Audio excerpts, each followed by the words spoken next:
ಅವಕಾಶ ಹಿಂಪಡೆಯಲೇಬೇಕು. ಅಧಿಕಾರಿ ತಹಸೀಲ್ದಾರರ ಉಳಿಸಿ ಪ್ರಾಮಾಣಿಕ ತಹಸೀಲ್ದಾರ ಶಿವಕುಮಾರರನ್ನ ಉಳಿಸಿ.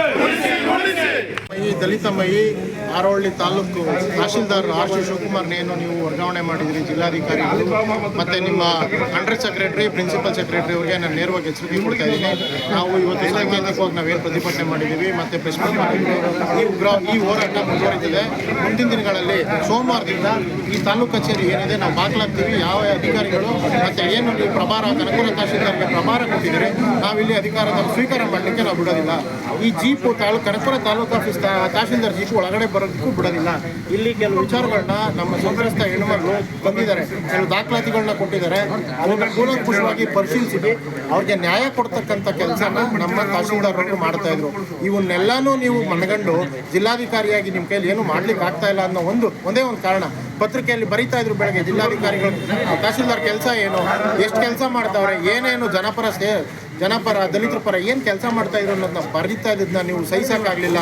ಇದೇ ಈಶ್ವರ್ ಅನ್ನೋ ಒಬ್ಬ ಅಯೋಗ್ಯ ವಿ ಎ ಜೊತೆ ಕೈ ಜೋಡಿಸ್ಕೊಂಡು ನೀವು ಇವತ್ತು ಈ ತಹಶೀಲ್ದಾರ್ನ ನೀವು ಏನು ಸಸ್ಪೆಂಡ್ ಮಾಡಿದಿರಿ, ಆ ಸಸ್ಪೆಂಡ್ನ ನಾವು ಯಾವುದೇ ಕಾರಣಕ್ಕೂ ಇಂಪ್ಲಿಮೆಂಟೇಷನ್ಗೆ ನಾವು ಬಿಡೋದಿಲ್ಲ.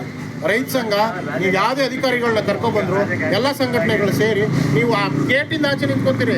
ಯಾವನೇ ಬನ್ನಿ, ನೀವು DC ಆಗ್ಬೋದು, AC ಆಗ್ಬೋದು, ADC ಆಗ್ಬೋದು, ನೀವು ಯಾರು ನಿಮ್ಮ ಮೇಲ್ಗಡೆ ಸೂಪರಿಂಟೆಂಡು ನಿಮ್ಮ ಅಧಿಕಾರಿಗಳಿಗೆ ನೀವು ಯಾವನೇ ಬಂದರೂ ನಮ್ಮೆಲ್ಲರಿಗೂ ಸೇವಕ. ನೀನು DC ಇದೆಯಲ್ಲಪ್ಪ ಯಶವಂತ್ ಗುರ್ಕರ್, ನೀನು ಈ ಜಿಲ್ಲೆಯ ಪ್ರಥಮ ಸೇವಕ. ನಮ್ಮ ನಂಜುಂಡಸ್ವಾಮಿ ಅವರು ಹೇಳಿದರು, DC ಮೊದಲನೇ ಸೇವಕ, AC ಎರಡನೇ ಸೇವಕ, ತಹಶೀಲ್ದಾರು ಮೂರನೇ ಸೇವಕರು. ಅವ್ರು ಇವತ್ತು ಸೇವೆ ಕೊಡ್ತಾ ಇದ್ರು, ನೀವುಗಳು ಯಾರೂ ಸೇವೆ ಕೊಡ್ತಾ ಇಲ್ಲ. ಕಳ್ಳರು, ನೀವು ಕಳ್ತನ ಮಾಡ್ಕೊಂಡು ಕೂತಿರೋರು. ಈ ಕಳ್ಳರು ಸಂತೆಯಲ್ಲಿ ಒಗ್ಗಟ್ಟಿಂದ ಸೇರಿಕೊಂಡು ಕಳ್ಳರು ಆ RIVAಗಳನ್ನ ಮೊದಲು ಏನು ದೂರು ಕೊಟ್ಟಿದ್ದಾರೆ ನಮ್ಮ ಸಾರ್ವಜನಿಕರು, ಸಾರ್ವಜನಿಕರು ದೂರು ತುಂಬ ದೂರಿದೆ RIVAಗಳ ವಿರುದ್ಧ. ಆ ದೂರುಗಳನ್ನ ಪರಿಗಣಿಸಿ ಅಶೋಕ್ ಇರ್ಬೋದು, ಮಳವಾಡಿ ಭರತ್ ಇರ್ಬೋದು, ತದನಂತರ ಮುಖ್ಯವಾಗಿ ಈಶ್ವರ ಆತ ಸಸ್ಪೆಂಡ್ ಆಗೋವರೆಗೂ ಈ ಜಾಗ ಬಿಟ್ಟು ಕದಲಲ್ಲ ಯಾವುದೇ ಆತನ ಸಸ್ಪೆಂಡ್ ಮಾಡಬೇಕು, ಇಲಾಖಾ ವಿಚಾರಣೆ ಮಾಡಬೇಕು. ಮತ್ತೆ ಈ ಬಲ್ಲಮುಗಳ ಮಾಹಿತಿ ಪ್ರಕಾರ ಏನಿದೆ ಅಂತಂದ್ರೆ ಶಿವಕುಮಾರ್ ವಿರುದ್ಧ ಇಲಾಖಾ ತನಿಖೆ ಹೊಡ್ತಾ ಇದ್ದಾರೆ. ಸೋಮವಾರ ಅಸಿಸ್ಟೆಂಟ್ ಕಮಿಷನರ್ ನೇತೃತ್ವದಲ್ಲಿ ಇಲಾಖಾ ವಿಚಾರಣೆ ಆಗೋದಿದೆ. AC ಅವ್ರಿಗೆ ನಾನು ಈ ಮುಖಾಂತರ ಮನವಿ ಮಾಡ್ತೀನಿ, ದಯವಿಟ್ಟು ಪ್ರಾಮಾಣಿಕರ ಮೇಲೆ ನೀವು ವಿಚಾರಣೆ ಮಾಡೋ ಅವಶ್ಯಕತೆ ಇಲ್ಲ. ಕಳ್ಳರ ಮೇಲೆ ಮಾಡಿ, ಕಳ್ಳರುಗಳ ಮೇಲೆ ಮಾಡಿ. ಆ ಇಲಾಖಾ ವಿಚಾರಣೆಗೂ ಶಿವಕುಮಾರ್ಗೂ ಸಂಬಂಧನೇ ಇಲ್ಲ ಅನ್ನೋದು ಹೇಳ್ತೀನಿ. ಮುಂದಿನ ದಿನಗಳಲ್ಲಿ ಸೋಮವಾರದಿಂದ ಉಗ್ರವಾಗಿ ಹೋರಾಟನ ನಾವು ಶಾಂತಿಯುತವಾಗಿ ಈ ತಾಲೂಕು ಆಫೀಸಲ್ಲಿ ಮಾಡ್ತೀವಿ. ಎಲ್ಲ ರೈತರ ಮುಖಂಡರುಗಳಿದ್ದೀವಿ, ಇನ್ನು ಎಲ್ಲ ರೈತರು ಸೇರ್ತಾರೆ. ಇನ್ನೂ ಹೆಚ್ಚಿನ ಸಂಖ್ಯೆಯಲ್ಲಿ ನಾವು ಸೇರಿ ಇಲ್ಲಿ ಪ್ರತಿಭಟನೆ ಮಾಡ್ತೀವಿ. ಫಸ್ಟ್ ನೀವು ನೋಟಿಸ್ ಕೊಡಿ, ಶಿವಕುಮಾರ್ ನೋಟಿಸ್ ಕೊಡಿ. ಏನೇ ತಪ್ಪು ಮಾಡಲಿ, ಅಲ್ಲಿ ಏನು ಕರ್ನಾಟಕ ಆಡಳಿತ ಸೇವೆ ನೌಕರ ಸೇವೆ ಏನು ಬರ್ತದೋ ಅದ್ರ ಪ್ರಕಾರ ಒಂದು ನೋಟಿಸ್ ಕೊಡಿ. ಕಾರಣ ಕೇಳಿ ನೀವು ತಪ್ಪು ಮಾಡಿದಿರಿ ಅಂತ ಆ ನೋಟಿಸ್ ಖಾತೆ ಏನು ಉತ್ತರ ಕೊಡ್ತಾರೋ ಕೊಡಲಿ. ಆ ಉತ್ತರ ನಂತರ ನೀವು ಕ್ರಮ ಕೈಗೊಳ್ಳಿ.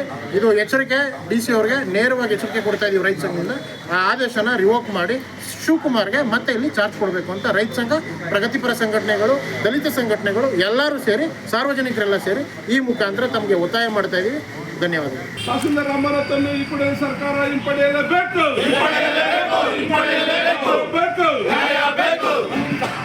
ರಾಜಕೀಯ ಒತ್ತಡಕ್ಕೆ ಮಣಿದು ರೈತ ಪರವಾಗಿದ್ದಂತ ತಹಸೀಲ್ದಾರ್ ಅಮಾನತು ಮಾಡಿರುವ ಸರ್ಕಾರಕ್ಕೆ, ರೈತ ಪರವಾಗಿ ಕಾರ್ಯನಿರ್ವಹಿಸಿದ ತಹಸೀಲ್ದಾರನ್ನು ಅಮಾನತು ಮಾಡಿರುವ ಸರ್ಕಾರಕ್ಕೆ, ರೈತ ಪರವಾಗಿ ಹೋರಾಟದಲ್ಲಿ ಮುಂಚೂಣಿಯಲ್ಲಿರುವ ರಾಜಕಾರಣಿಗಳ ಒತ್ತಡಕ್ಕೆ ಮಣಿದು ರೈತರಿಗೆ ವಿರೋಧಿಯಾಗಿರುವ ಸರ್ಕಾರಕ್ಕೆ, ರೈತ ವಿರೋಧಿ ಸರ್ಕಾರಕ್ಕೆ